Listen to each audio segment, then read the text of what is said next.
Assalamualaikum warahmatullahi wabarakatuh. Terima kasih sudah mampir lagi di channel saya, Madi Maulana. Jangan lupa like, comment, dan subscribe. Subscribe ya, dan juga bagikan ke teman-teman supaya saya semangat untuk upload bab-bab berikutnya. Selamat menikmati. Sang pewaris pertama bab tahun 1151 sampai tahun 1160. Philip Clarke bab 1151 dengan perasaan cemas. Philip dengan lembut mendorong pintu hingga terbuka. Sebuah adegan memasuki matanya. Siluet indah dengan punggung indah dan sosok anggun mengangkat tangannya. Dia menarik gelombang besar rambutnya sambil mengenakan kemeja putih dan rok profesional merah menyala. Sosok yang begitu mempesona, seolah menyadari bahwa pintu telah didorong terbuka. Wanita itu buru-buru mengatupkan kancing di dadanya dan menoleh untuk melirik ke arah pintu. Dia bertanya dengan marah, "Siapa di sana?" Filipus tercengang. "Maafkan saya, aku tidak bermaksud." Philip meminta maaf dengan tergesa-gesa, menutup pintu, dan berdiri di sana sambil terengah-engah. Dia tidak bisa bereaksi untuk waktu yang lama. Canggung. Beberapa menit kemudian, pintu didorong terbuka lagi dari dalam dan Philip berbalik, ingin meminta maaf, memukul. Tiba-tiba, dia ditampar di wajahnya. Itu diikuti oleh angin sepoi-sepoi yang harum. "Siapa yang mengizinkanmu menerobos masuk? Siapa kamu?" Wanita itu tampak sangat tidak puas dengan rasa dingin di wajahnya. Tangannya terlipat di dada. Dia mengenakan kemeja putih dengan rok profesional merah menyala. Dia memiliki rambut bergelombang besar dan kacamata berbingkai hitam lebar di wajahnya. Dia terlihat sangat dewasa dan menawan. Wanita yang memikat. Philip tertegun sejenak saat dia menatap wajah cantik ini yang cukup untuk mencekik seorang pria. Dia tersenyum. "Untungnya, itu bukan Hana. Maaf, aku tidak bermaksud. Nama saya Philip Clarke. Aku di sini untuk mencari seseorang." Philip buru-buru membungkuk dan meminta maaf lagi. Wanita itu memandang Philip dengan dingin dan bertanya dengan curiga. "Mencari seseorang? Siapa yang kamu cari? Siapa yang membiarkanmu masuk?" Ada lapisan es di wajah Ivy Thompson saat ini. Seorang pria belum pernah melihatnya seperti itu sebelumnya. Sekarang, pria yang bergegas masuk ini benar-benar telah melihat tubuhnya. Brengsek. Namun, dia tidak bisa terlalu agresif. Dia menahan amarah di hatinya. "Penjaga keamanan yang mengizinkan saya masuk. Saya mencari Hana Clarke." Philip dengan cepat menjawab. Dia bisa merasakan hawa dingin pada wanita di depannya dan memperhatikan bahwa dia tampak seperti akan membunuhnya. "Maaf, aku benar-benar tidak bermaksud." Setelah Philip selesai berbicara, dia terus meminta maaf. Ivy memandang Philip dengan getir dan bertanya dengan ketidakpuasan. "Mengapa Anda mencari Presiden Clarke?" "Presiden Clarke?" Philip terkejut dan berkata dengan tergesa-gesa. "Seperti ini, aku saudara Hana. Kami sudah berpisah selama lebih dari 10 tahun. Saudara laki-laki." Ketika Ivy mendengar kata-kata ini, dia tercengang. Alisnya yang cantik berkedut, dan dia mendorong bingkai kacamatanya untuk menatap Philip lebih baik. Kemudian, dia mencibir. "Apakah kamu saudaranya? Seseorang seperti Anda adalah saudara Presiden kita Clarke." Ivy tertawa. "Apakah masih ada penipuan seperti ini saat ini?" Dia menunjuk dengan marah ke gerbang dan berteriak. "Keluar sekarang. Jangan biarkan aku melihatmu lagi. Berpura-pura menjadi saudara Presiden kita Clarke. Apakah Anda tahu bahwa scammer seperti Anda datang ke sini setiap hari? Berpura-pura menjadi kakak laki-laki atau adik laki-laki. Bahkan ada yang berpura-pura menjadi pacarnya." Ivy benar-benar marah. Presiden Clarke terlalu baik. Dia masih muda dan cantik juga. Begitu banyak orang mengidamkannya. Setiap hari, seseorang akan mengendarai mobil mewah ke pintu masuk panti asuhan, mengatakan bahwa dia adalah pacarnya dan ingin masuk untuk menemuinya. Namun, itu adalah pertama kalinya Ivy melihat seseorang berpakaian begitu lusuh berpura-pura menjadi kakak laki-lakinya. "Apa lelucon?" "Tidak, aku benar-benar," Philip menjelaskan dengan tergesa-gesa. Tetapi sebelum dia selesai berbicara, dia disela oleh teguran Ivy. "Apalagi, mesum, cepat pergi, atau aku akan memanggil bantuan." Ivy benar-benar memandang rendah pria pelin-pelan seperti Philip. Intinya adalah, dia baru saja mencuri intip padanya. Inilah yang paling dibenci Ivy. Philip berpikir sejenak. Mengetahui bahwa dia mungkin tidak melihat Hana hari ini, dia hanya bisa menyerah dan berbalik untuk pergi. Ketika dia hendak pergi melalui pintu, sebuah kebetulan yang tidak menguntungkan terjadi. Sekelompok gangster memegang benda-benda seperti tongkat bisbol di tangan mereka dan rokok yang digantung di mulut mereka bergegas masuk. Philip melirik mereka tetapi tidak berhenti. Subscribe dulu baru lanjut ya. Bab 1152. Namun, segera setelah itu, terdengar tangisan seorang anak, teriakan keras para pria, dan suara barang pecah belah di panti asuhan. "Katakan pada cewek Clarke itu untuk keluar dari sini. Jika dia tidak menandatangani perjanjian hari ini, kita akan menghancurkan tempat mengerikan ini. Percepat, Beauty Thompson. Hubungi Presiden Clarke Anda untuk segera datang. Kalau tidak, anak-anak ini akan menderita." Ivy memandangi para hooligan yang angkuh di depannya. Dia menggendong dua anak di tangannya sambil bersembunyi di belakangnya adalah sekelompok anak yatim piatu yang tidak memiliki orang tua. Dia berteriak dengan marah. "Kalian bastard. Presiden kita Clarke sudah mengatakan dia tidak akan menandatanganinya. Tidak mau menandatangani. Pria yang memimpin itu marah. Dengan tato naga dan harimau di leher dan lengannya. Dia adalah pria kekar. Namanya Geoff. Dia cukup terkenal di daerah ini. Dia adalah orang yang bisa melakukan apa saja. Dan dia telah melakukannya beberapa kali dalam beberapa kesempatan. Bang, dia menendang beberapa fasilitas taman bermain sebelum mengangkat tongkat baseball di tangannya dan menunjuk ke Ivy yang gemetaran. Dia berteriak, jika kamu tidak menandatanganinya hari ini, aku akan menghancurkan tempat ini. Jika sesuatu terjadi pada kecambah masa depan ini, jangan salahkan kami, binatang buas. Kalian sekelompok binatang. Penjaga keamanan tua mengacungkan tongkat keamanan dan bergegas. Namun, sudut mata Geoff terasa dingin. Dia mengangkat kakinya, menendang penjaga di dada dengan tiba-tiba, dan mengutuk, orang tua, kamu mati. Tendangan ini sangat kuat. Penjaga tua itu ditendang dan berguling-guling di tanah. Tidak bisa bergerak untuk sementara waktu. Dia sudah sangat tua, jadi bagaimana dia bisa menahan tendangan seperti itu? Ivy bergegas mendekat, berlutut di sampingnya, dan bertanya dengan gugup, Tuan Barat, apa kamu baik-baik saja? Tuan West terkesiap, menunjuk Geoff dan yang lainnya dengan tangan gemetar, dan mengutuk, binatang buas, kamu akan menerima pembalasanmu. Geoff dan anak buahnya tertawa, berkata, pembalasan, kami menguasai dunia, siapa yang berani melakukan apapun pada kita? Setelah mengatakan itu, Geoff melambaikan tangannya dan berteriak, hancurkan semuanya. Dalam sekejap, 7 atau 8 orang mulai merusak tempat itu. Anak-anak yatim ini, yang tertua berusia sekitar 11 hingga 12 tahun. Yang termuda berusia sekitar 4 hingga 5 tahun. Segera mulai menangis karena ketakutan. Ivy menyaksikan semua ini dengan air mata berlinang. Dia bergegas, meraih Geoff, dan berseru, hentikan, Anda binatang, tidakkah Anda memiliki anak sendiri? Mereka sudah sangat menyedihkan, dan ini adalah satu-satunya tempat bagi mereka untuk makan, tidur, dan bermain. Anda menghancurkan satu-satunya rumah mereka. Kamu tidak berperasaan. Geoff kesal. Dia mendorong Ivy menjauh dan berteriak, keluar dari pandanganku. Saat dia meraung, dia mengangkat tangannya dan membantingnya ke wajah Ivy dengan marah. Ivy ketakutan, berdiri tanpa bergerak dalam keadaan linglung, dan memejamkan mata sambil menunggu tamparan itu mendarat. Namun, tamparan itu tidak jatuh. Ivy membuka matanya dan melihat sosok tinggi berdiri di depannya. Tangan Geoff yang terangkat digenggam erat di udara. Itu dia, orang cabul yang mengintipnya barusan. Brengsek, siapa kamu? Enyah. Geoff sangat marah dan memelototi pria yang tiba-tiba muncul. Dia mencoba melepaskan diri. Namun, kekuatan lawan begitu besar sehingga dia tidak bisa lolos sama sekali. Seorang pahlawan yang mencoba menyelamatkan keindahan. Seketika, semua preman yang dibawa oleh Geoff menyerbu dengan agresif.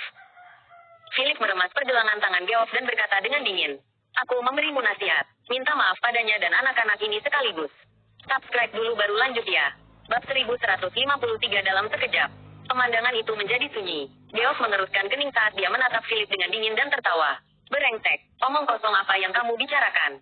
Dia tertawa. Apakah anak ini tidak benar di kepala? Dia bahkan bisa melontarkan komentar kurang ajar seperti itu. Apa dia baru saja menyuruh Geoff untuk meminta maaf? Para preman di sekitar juga tertawa terbahak-bahak. Bodoh. Mengapa Anda tidak mencari tahu siapa Geoff dulu? Beraninya kau membuatnya meminta maaf. Apakah kamu bodoh?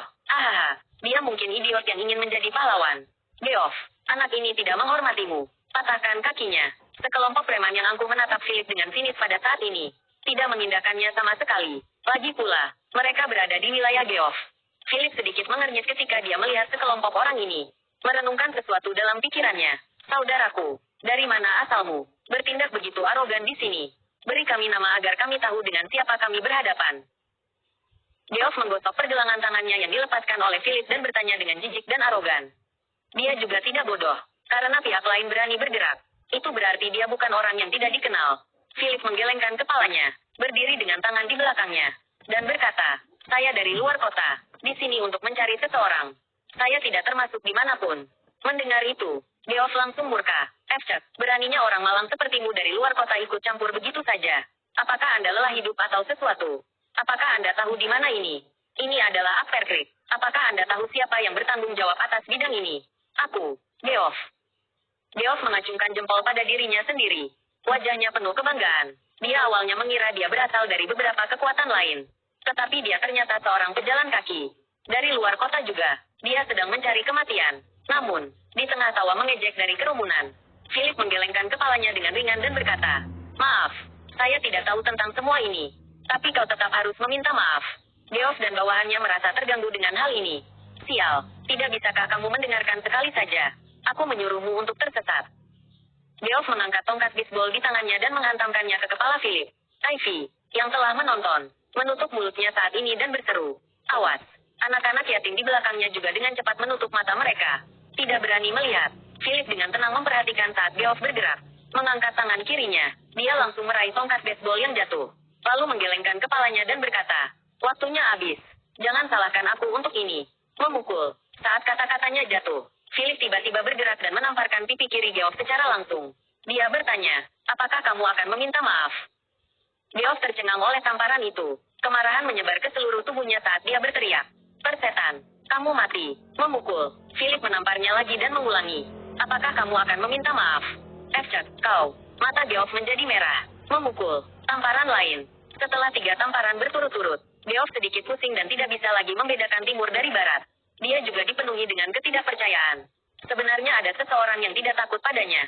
Preman di samping juga terkejut dengan tindakan sengit Philip dan tidak bereaksi untuk waktu yang lama. "Kenapa kamu berdiri di sana dengan linglung? Apakah menyenangkan melihatku dipukuli? Mengapa Anda tidak melakukan apa-apa?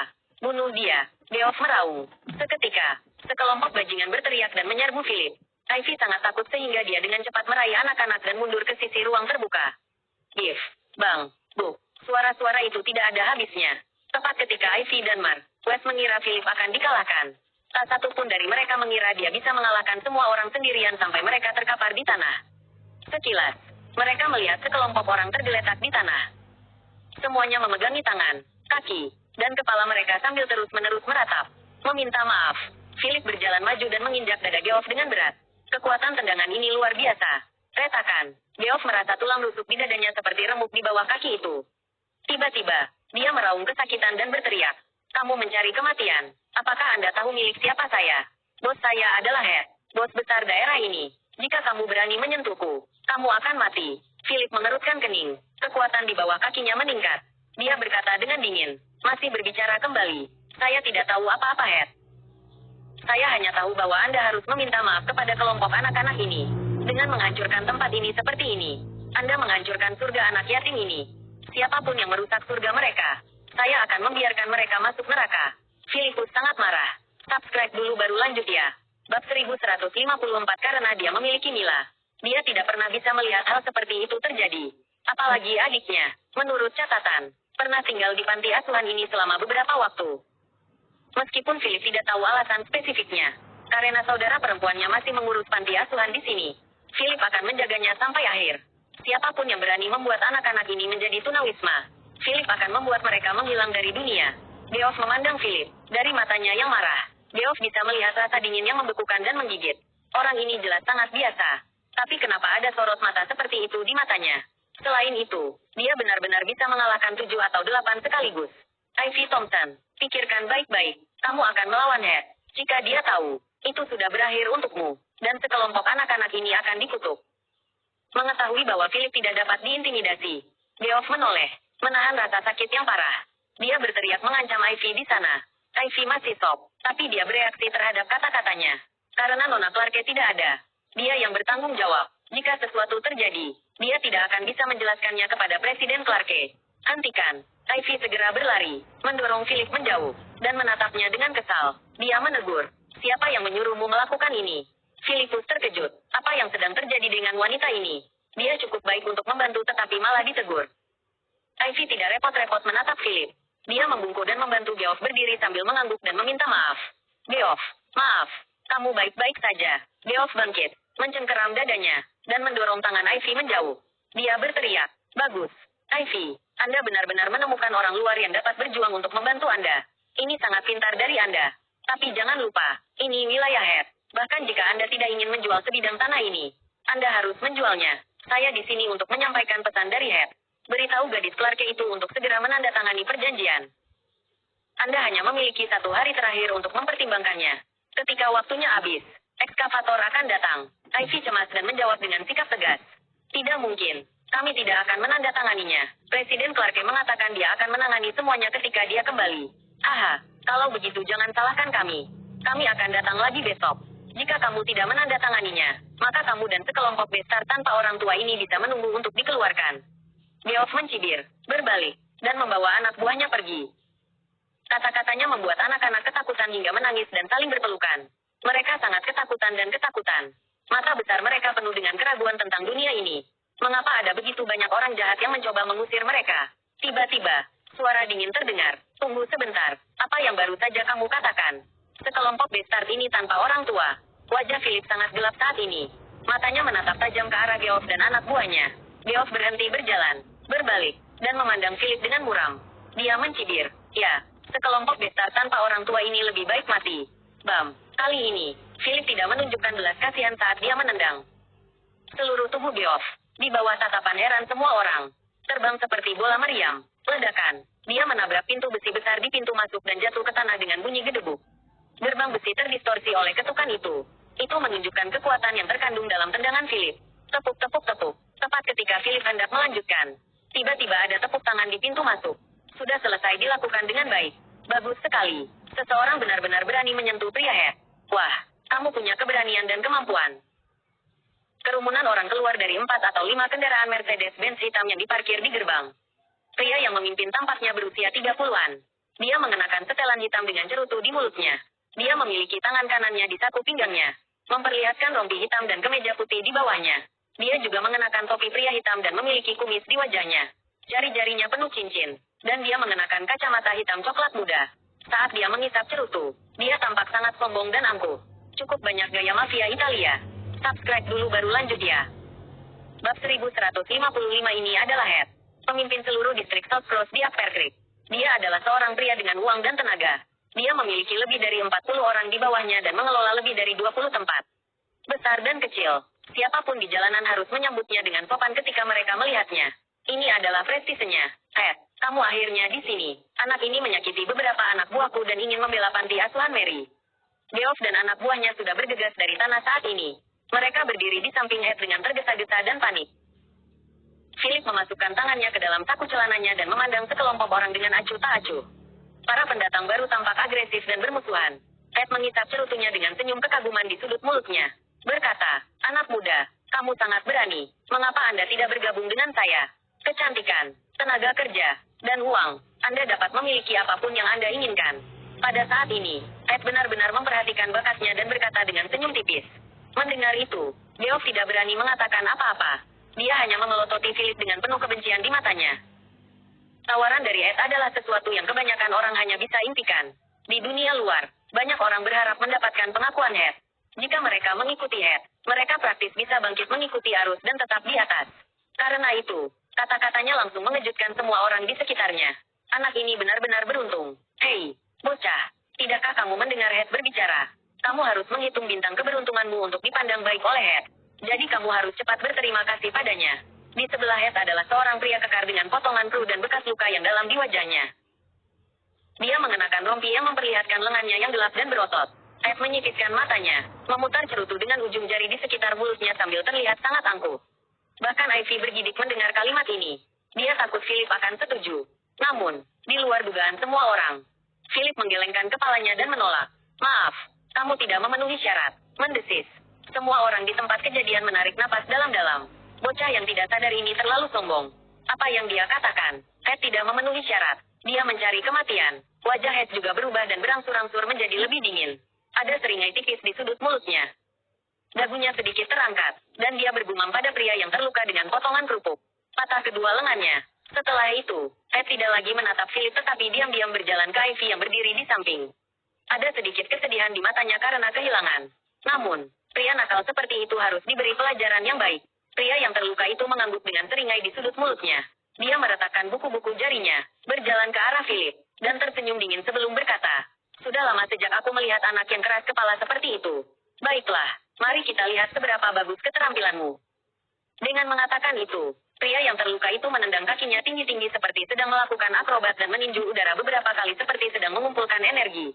Kemudian, dia secara provokatif memberi isyarat kepada Philip dan berteriak, ayo. Philip mengerutkan kening dan bertanya-tanya apakah dia idiot. Setelah itu, dia berjalan langsung ke arah pria yang terluka itu. Lawan berjongkok sedikit, mengambil posisi bertarung, dan meneriakkan teriakan perang. Dia melancarkan tendangan ke arah Philip tetapi berhenti di posisi di mana tendangannya baru saja akan mengenai leher Philip. Pria yang terluka itu terus tertawa mengejek dan berkata, Apakah kamu sudah takut? Dia meninju dahi Philip lagi. Awalnya, dia hanya ingin bermain dengan Philip. Namun, kali ini, Philip mengerutkan kening dan tidak ragu-ragu. Memukul. Sebuah tamparan diluncurkan terlebih dahulu dan menghantam wajah lawan sebelum pukulan mendarat. Cepat, akurat, dan kejam. Pria yang terluka itu tercengang dan marah. Dia meraung, "Kamu mencari kematian." Kemudian, dia menendang dada Philip. Namun, Philip menghindarinya. Mengangkat kakinya, dia menendang wajah pria itu. Bam! Suara tulang retak. Darah tiba-tiba menyembur dari rongga hidung pria yang terluka itu. Dia tak terkendali mundur selangkah. Dia hanya berhasil menstabilkan dirinya dengan bantuan beberapa pria. Dia seorang yang tangguh. Semuanya, serang. Pria yang terluka itu menyadari sesuatu dan tidak berani menganggapnya enteng. Jadi dia melambaikan tangannya. Tiba-tiba, sekelompok orang melambaikan tangan dan bergegas menuju Philip. Namun, dalam sekejap, semua orang ini terbang keluar satu demi satu. Subscribe dulu baru lanjut ya. Bab 1156 adegan ini benar-benar mengejutkan semua orang. Termasuk Head. Dia berhenti dan berbalik untuk melihat ke samping. Semua orang yang dia bawa telah jatuh ke tanah. Melihat anak itu lagi, dia menendang dada pria yang terluka itu dengan tendangan tajam. Lalu menarik kembali kakinya sebelum berbalik untuk menatapnya dengan acuh tak acuh. Head panik, dan tangannya yang memegang cerutu mau tak mau gemetar sedikit. Namun, tepat setelah itu, Head bereaksi dan menunjuk Philip sambil berteriak. "Dasar bajingan, tahukah kamu apa yang telah kamu lakukan? Anda daging mati, beraninya kau menyentuh anak buahku. Aku akan membunuhmu di sini dan tidak ada yang bisa menghentikanku." Setelah berbicara, dia buru-buru mengeluarkan ponselnya dan ingin menelepon seseorang. Namun, Philip bergerak dan berdiri tepat di depan Head. Jepret, gelombang angin yang dibawa oleh tangannya membuat Head mundur beberapa langkah. Telepon di tangannya juga jatuh ke tanah dan hancur di bawah kaki Philip. Sombong, Head bingung. Dia benar-benar panik. Dia memandang Philip, yang berjalan ke arahnya, dan tangannya yang terangkat jatuh lagi.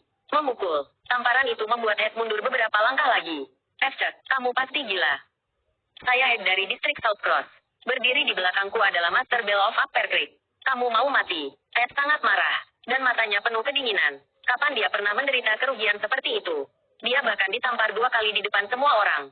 Jika berita ini menyebar, dia tidak akan memiliki kedudukan di South Cross lagi. Sangat berisik. Sudut mata Philip membeku, dan dia mengangkat tangannya sebelum membantingnya lagi. Kali ini, tidak ada kekuatan yang ditahan. Memukul, 4 gigi bungsu di mulut Head langsung dicabut oleh tamparan ini. Dan darah menyembur dari mulutnya seketika. Biarkan saya bertanya kepada Anda. Saya telah memukuli orang-orang Anda dan juga menamparkan Anda. Apakah Anda mengakui? Philip bertanya dengan dingin. Menyerah. Aku mengakui. Head berkata dengan suara gemetar saat ini. Dia tidak bisa menolak. Pria di depannya itu seperti iblis. Begitu dia bergerak, itu sangat sombong dan kuat. Memukul. Tamparan lain mendarat. Saya sudah kebobolan. Kenapa kau masih memukulku? Head sedikit sedih dan bahkan ingin pulang ke ibunya. Tak ada alasan. Aku hanya tidak tahan melihatmu. Apakah Anda mengakui? Aku mengakui. Saya salah. Kamu. Apa yang harus aku lakukan agar kamu melepaskanku? Head menyerah. Bisakah dia memprovokasi orang seperti itu? Philip berpikir sejenak dan berkata, "Minta Master Bell yang berdiri di belakang Anda untuk datang ke sini. Aku ingin berbicara dengannya." Setelah berbicara, Philip langsung memindahkan kursi dan duduk di pintu masuk panti asuhan dengan megah. "Kalian, berlutut di sana," kata Philip acuh tak acuh kepada para preman di tanah. Seketika, semua pria yang dibawa oleh Head bangkit dari tanah dengan panik dan berlutut berturut-turut. Adegan ini benar-benar membuat Ivy ketakutan. Namun, anak-anak yatim sangat bersemangat. Satu demi satu, mereka berkumpul di sekitar Philip, meneriakkan pujian padanya dengan penuh semangat. Head tercengang dan menatap pemuda acuh tak acuh di depannya dengan tak percaya. Dia benar-benar ingin Tuan Bell datang. Keberanian. Apakah dia tahu siapa Tuan Bell itu? Subscribe dulu baru lanjut ya. Bab 1157. Dia adalah salah satu dari 3 pahlawan di Upper Creek. Dengan lambaian tangannya, seluruh Upper Creek akan menginjak kakinya. Kekuatan Master Bell di Upper Creek sudah mendarah daging dan tak tergoyahkan selama 30 tahun terakhir. Banyak orang telah menantang Master Bell sebelumnya. Tetapi hasilnya, di tangan Master Bell, semuanya mati. Untuk junior yang tidak sadar dan tidak dikenal seperti Philip. Singkatnya, dia memiliki beberapa keterampilan. Tetapi dengan kata lain, dia hanyalah umpan meriam. 4 King Kong di sekitar Master Bell adalah tentara bayaran dari luar negeri. Masing-masing dari mereka adalah seorang ahli yang bisa mengalahkan lusinan lawan tanpa masalah. Orang ini hanyalah orang gila yang begitu sombong. Apa kamu yakin? Suara Head sedikit bergetar, tapi matanya dingin. Begitu Tuan Bell muncul, anak ini pasti akan mati. Namun, Philip hanya menemani anak-anak dan mengabaikan Head. Seolah-olah Master Bell yang dibicarakan Head begitu tidak penting dan tidak layak untuk diperhatikan. Ivy menyadari sesuatu saat ini. Dia benar-benar memukul Head. Itu Head, pemimpin distrik South Cross. Sekarang, dia ingin Tuan Bell datang. Astaga, apakah dia gila? Itu adalah Tuan Bell. Dia adalah salah satu dari 3 pemimpin bawah tanah dan pahlawan Upper Creek. Di Upper Creek, siapa yang berani tidak menghormati Master Bell? Dia segera berlari ke Philip. Wajahnya dingin ketika dia berbisik. Siapa kamu dan apa yang kamu lakukan? Kamu gila. Apakah Anda tahu siapa yang baru saja Anda pukuli? Kesehatan. Apakah Anda tahu siapa di belakang Head? Bahkan tokoh paling terkemuka di Upper Creek harus menunjukkan rasa hormat mereka kepada Master Bell. Oh, jawab Philip acuh tak acuh dan kemudian berbalik untuk melanjutkan bermain dengan anak-anak. Ini membuat Ivy kesal. Dia menginjak kakinya, menyeret Philip dengan putus asa, dan berkata, cepat pergi. Setelah Master Bell tiba, Anda tidak akan bisa lari. Tuan Bell bukan orang biasa. Dia lebih menakutkan daripada orang bodoh seperti yang bisa kau bayangkan. Jika bukan karena kamu baru saja membantu panti asuhan, aku benar-benar tidak peduli denganmu, kata Ivy marah, lalu berbalik dan berlari ke kamar kecil tadi. Dia kembali dengan cepat, terengah-engah dan dengan dada yang naik turun. Sambil memegang kartu di tangannya, dia memasukkannya ke tangan Philip dan berkata, ada $100.000 di sini. Semakin jauh Anda bersembunyi, semakin baik. Jika Master Bell menemukan Anda mati. Jangan khawatir tentang bisnis kami di sini. Philipus tercengang, memegang kartu di tangannya. Dia masih tidak dapat memproses informasi. Dia tidak menyangka bahwa Ivy sebenarnya dingin di luar tetapi hangat di dalam. Apa yang akan kamu lakukan? Dan anak-anak ini, Philip bertanya, menatap Ivy lekat-lekat. Kenapa kamu peduli dengan kami? Dengan kehadiran Presiden Clarke, Anda tidak perlu khawatir tentang apapun. Kami tidak punya masalah di tempat pertama. Itu semua karena kamu membuat langkah pertama dan mengalahkan Head. Ah, kau sangat menyebalkan. Cepat dan pergi. Akan terlambat jika kamu tidak pergi sekarang. Ivy menghentakkan kakinya dengan cemas. Reaksinya benar-benar pemandangan yang wajar. Namun, pada saat ini, Head yang awalnya takut dan bingung tiba-tiba menjadi sangat arogan. Matanya gelap dan tampak menyeramkan saat dia berkata dengan dingin. Hei, berpikir untuk pergi. Aku khawatir ini sudah terlambat. Mata Philip, Ivy, dan yang lainnya segera terfokus pada Head. Pria itu tertawa liar sebelum berteriak.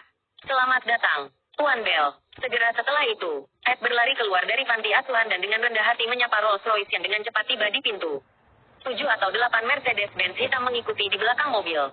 Munculnya konvoi ini langsung menimbulkan kegemparan. Guru Bell ada di sini. Plat nomor 66666 Rolls-Royce adalah simbol Master Bell. Di Upper Creek, tidak ada seorang pun kecuali Master Bell yang berani menggunakan plat nomor ini. Keributan di panti asuhan sudah menarik perhatian banyak penonton. Banyak orang yang lewat berhenti dan menonton. Subscribe dulu baru lanjut ya. Bab 1158 segera setelah itu. Head dengan hormat membuka pintu mobil.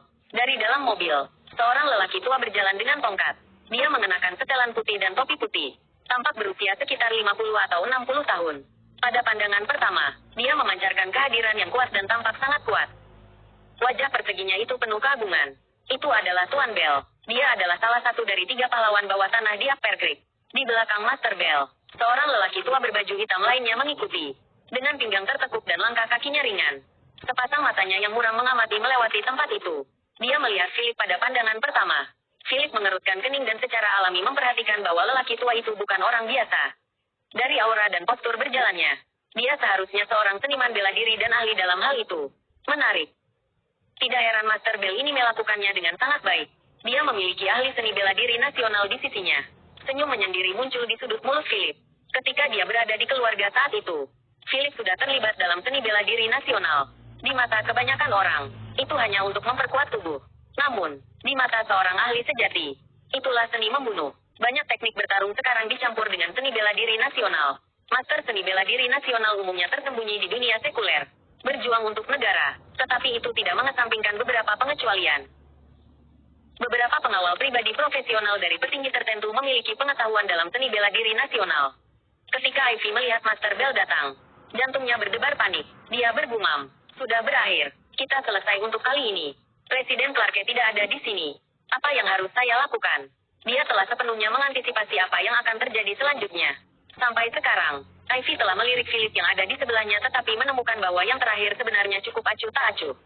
Dia masih menggendong seorang anak di tangannya dan sama sekali tidak memperhatikan Tuan Bell yang sudah memasuki panti asuhan. Dia marah. Apakah pria ini benar-benar tidak sadar? Pada titik ini, dia masih bisa bermain-main dengan anak-anak. Turunkan anak itu. Guru Bell ada di sini. Apakah kamu tidak takut sama sekali? Ivy sangat marah sehingga dia hampir menangis. Dia merebut anak itu dari pelukan Philip. Ivy seperti induk ayam yang menjaga anak-anaknya. Membawa semua anak ke kamar dan tidak membiarkan mereka keluar. Master Bell masuk dengan tangan di belakang punggungnya. Matanya dengan acuh tak acuh mengamati panti asuhan. Ini adalah tempat yang bagus. Tetapi karena anak-anak ini, tempat ini menjadi tidak berharga. Bagaimana ini bisa terjadi? Master Bell melirik orang-orang yang di bawah Head. Semuanya dengan hidung memar dan wajah bengkak. Bahkan Head mengalami luka di wajahnya. Head buru-buru mengangguk dan membungkuk ke arah Master Bell. Berteriak, "Tuan Bell, ini adalah anak yang tidak menghormati Anda dan memukuli kami." Dia juga mengatakan dengan arogan bahwa dia ingin bertemu denganmu. Kalau tidak, dia tidak akan membiarkan kita pergi. Tuan Bell, Anda harus membela kami. Master Bell melirik luka di wajah semua orang. Dan seketika, ekspresinya menjadi gelap saat wajahnya menjadi pucat. Mengalahkan rakyatnya, tidak ada yang berani melakukannya selama bertahun-tahun. Itu karena siapapun yang melakukan ini akan berakhir lumpuh atau mati. Master Bell menekan kemarahan di dalam hatinya, melirik ke sisi yang berlawanan, dan berteriak dengan suara rendah dengan nada yang tidak dapat diganggu-gugat. Orang yang melakukan ini, keluar atas kemauanmu sendiri, berlutut, dan mohon belas kasihan. Itu adalah sikap dan dominasi Master Bell. Tatapan semua orang secara bersamaan jatuh pada Philip yang tenang dan tenang. Subscribe dulu baru lanjut ya. Bab 1159 secara alami. Ada juga banyak diskusi yang terjadi. Hei, pemuda itu benar-benar sial. Memprovokasi Master Bell berarti akhir baginya. Astaga, pemuda seperti itu akan sia-sia bahkan jika anggota keluarganya datang dan memohon untuknya. Saya sudah optimis tentang panti asuhan ini selama bertahun-tahun. Tetapi banyak hal telah terjadi baru-baru ini. Master Bell bertekad untuk menghancurkannya. Sekelompok orang berdiri dan menonton. Setelah mereka memahami situasinya, tatapan berbeda dari kerumunan tertuju pada Philip. Ada kekaguman. Bagaimanapun, dia membela kelompok anak-anak tak berdaya ini dan sangat jantan karena melakukan itu. Ada juga penghinaan. Seorang anak yang tidak menyadari kemampuannya berani memprovokasi Master Bell. Dia hanya lelah hidup. Haha, dia hanya seorang greenhorn yang tidak mengerti apa-apa. Itu Tuan Bell. Dia mencari kematian. Saya pikir dia hanya bermain pahlawan. Dia tidak hanya membuat dirinya sendiri dalam masalah. Tetapi anak-anak di panti asuhan ini juga terlibat. Di tengah kerumunan, beberapa orang di sela-sela berulang kali mengungkapkan kritik mereka. Di sini, sejak kedatangan Master Bell, Ed dan anak buahnya penuh percaya diri. Tidak peduli seberapa kuat anak itu, dia harus berlutut dan meminta maaf di depan Master Bell. Namun, yang mengejutkan semua orang, Philip sama sekali tidak menempatkan Master Bell di matanya. Dia masih duduk di sana dengan tenang. Matanya hanya sedikit menyipit. Setelah melihat ini, Ed segera melompat keluar dan menunjuk Philip untuk menegur. "Wah, tidakkah kamu melihat bahwa Master Bell berdiri di sana? Beraninya kau tetap duduk. Siapa yang memberimu keberanian? Berlututlah sekaligus. Dia terlalu sombong. Seperti yang diharapkan dari seorang greenhorn." Ed mencibir ke dalam seolah-olah dia sudah bisa membayangkan pemandangan Philip yang anggota tubuhnya dipatahkan oleh Master Bell. Adapun Philip, matanya dingin ketika dia melirik Ed di sebelah Master Bell. Niat membunuh muncul dari tubuhnya saat dia berkata, "Begitu banyak omong kosong." Setelah itu, di bawah tatapan kaget semua orang, dia langsung bangkit, melangkah maju, dan berjalan menuju Head, memukul. Sebuah adegan mengejutkan terjadi. Philip, di depan Master Bell dan semua orang, menamparkan wajah Head dan bertanya dengan dingin, "Apakah kamu masih tidak mau menyerah?" Keheningan mati, penonton tiba-tiba menjadi sunyi. Semua orang menjatuhkan rahang mereka karena terkejut. Mereka tidak percaya apa yang terjadi di depan mereka. Seseorang berani mengalahkan bawahan Master Bell di depannya. Astaga, badai. Ini pasti akan memicu badai. Ini sudah berakhir. Mengapa pemuda ini tidak tahu kapan waktunya untuk berhenti? Beraninya dia memukul seseorang di depan Master Bell. Oh tidak, lihat wajah Tuan Bell. Haha, bodoh. Beraninya dia tidak menghormati Tuan Bell seperti itu. Dia tidak bisa mati cukup cepat. Kerumunan benar-benar meledak. Ivy sangat terkejut sehingga dia menutup mulutnya. Matanya melebar. Dia sangat takut dan gugup. Orang ini terlalu ceroboh. Itu adalah Tuan Bell. Ed juga terkejut sesaat. Tetapi segera, dia bereaksi dan meninju Philip sambil meraung. "Kamu mencari kematian." Ledakan. Selanjutnya, Philip mengangkat kakinya dan menendang Ed. "Aku sedang berbicara dengan bosmu. Mengapa Anda mengganggu kami? Apakah Anda memiliki hak untuk berbicara di sini?" Philip berkata dengan dingin. Sinar niat membunuh melintas di sudut matanya. Ketika Ed jatuh ke tanah, beberapa preman buru-buru membantunya berdiri. Pada saat ini, dia hampir memuntahkan darah karena marah. Anak ini terlalu sok. Dia benar-benar mengatakan dia tidak punya hak. Selama bertahun-tahun, tidak ada yang berani berbicara dengannya seperti ini. Saat Head hendak menegur, Master Bell mengangkat tangannya sedikit. Dengan senyum tipis di sudut mulutnya, Dia berkata, itu sudah cukup. Mundur. Huff. Ed mendengus dingin tetapi harus dengan patuh mundur di belakang Master Bell.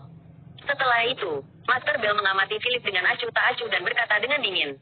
Anak muda, kamu tampaknya sangat arogan. Philip menatap Master Bell dan berkata dengan ringan. Itu karena aku berhak untuk bertindak seperti itu. Dengan kata-kata ini, Tuan Bell mengerutkan kening. Sungguh anak yang sombong. Sangat baik. Tunjukkan padaku apa yang kamu miliki untuk mendapatkan kesombongan seperti itu. Tuan Bell menyalak dengan tajam. Dalam sekejap, keempat King Kong bergegas keluar dari belakangnya. Mereka semua adalah tentara bayaran asing yang dia sewa. Masing-masing dari mereka membunuh. Subscribe dulu baru lanjut ya. Bab 1160 mata mereka semua dipenuhi dengan tampilan khusus yang hanya bisa diperoleh setelah mengalami hidup dan mati. Itu dingin sampai ke tulang. Setelah orang-orang ini berdiri ke depan, semua orang di sekitar mereka semua mundur beberapa meter. Itu karena mereka semua telah mendengar tentang prestise empat Raja Kong. Tanpa izin Master Bell, keempat King Kong besar di sampingnya bahkan tidak akan membiarkan seekor lalat pun mendekat. Hilang, anak itu pasti akan dikutuk dengan empat Raja Kong besar di sekitarnya. Salah satu dari mereka bisa melawan 10. Seseorang bercanda di keramaian. Orang-orang yang lebih tua di kerumunan menggelengkan kepala dan berteriak. Anak muda, tolong berlutut dan minta maaf. Hidupmu lebih penting. Namun, ekspresi Philip tetap acuh tak acuh sementara sosoknya tetap tidak bergerak. Matanya yang dingin menatap empat Raja Kong yang bergegas ke arahnya dalam sekejap. Hidup atau mati hanya dipikirkan. Hampir semua orang percaya bahwa Philip akan dipukuli habis-habisan dan bahkan kehilangan nyawanya. Beraninya tentara bayaran asing sepertimu melintasi perbatasan. Apakah Anda lupa ketentuan perjanjian perang yang ditandatangani di perbatasan saat itu? Tiba-tiba, Philip berteriak dengan marah. Matanya penuh dengan niat membunuh. Dia melanjutkan, siapapun yang melintasi perbatasan tanpa izin akan dibunuh tanpa ampun. Apakah kamu tidak pernah mendengar tentang ini? Memaksakan, penuh dengan niat membunuh. Dengan Philip di tengah, auranya yang mengamuk meledak tiba-tiba, menutupi seluruh area dalam radius 200 meter. Semua orang tercengang. Sungguh intensitas yang kuat. Empat Raja Kong yang menderita beban itu berhenti menyerang sekaligus. Mereka saling memandang, merasa sangat terkejut. Pemuda di depan mereka benar-benar tahu ketentuan perjanjian perang perbatasan. Siapapun yang melintasi perbatasan tanpa izin akan dibunuh tanpa ampun. Kata-kata ini adalah mimpi buruk bagi semua agen tenaga kerja asing. Itu karena itu adalah klausa yang diukir di perbatasan oleh dewa militer. Ted Williams, dengan 108 prajurit kematiannya dengan nyawa dan darah mereka. Semua tentara bayaran yang melangkah ke tempat ini tanpa izin telah berubah menjadi jiwa yang mati.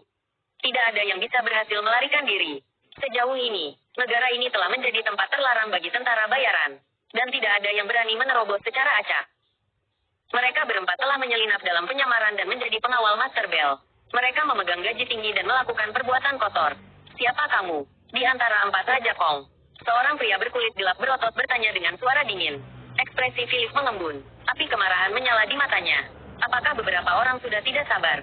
Pendekar naga. Philip berteriak dengan kasar. Dua kata sederhana ini langsung menakuti empat Raja Kong di sisi yang berlawanan.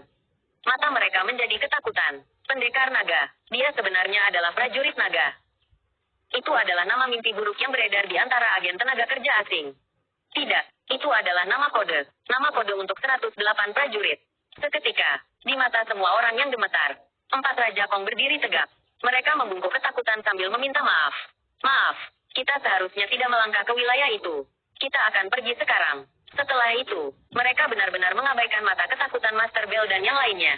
Mereka hanya berbalik dan pergi. Tidak, tepatnya, mereka ingin melarikan diri. Namun, Philip berkata tanpa emosi, apakah aku mengizinkanmu pergi? Karena kamu mengabaikan aturan yang ditetapkan oleh Dragon Warriors dan melangkah ke tanah ini sesuka hati. Hidupmu akan hangus. Subscribe dulu baru lanjut ya. Terima kasih untuk kalian semua yang sudah mampir di channel ini. Jangan lupa like, komen, dan subscribe.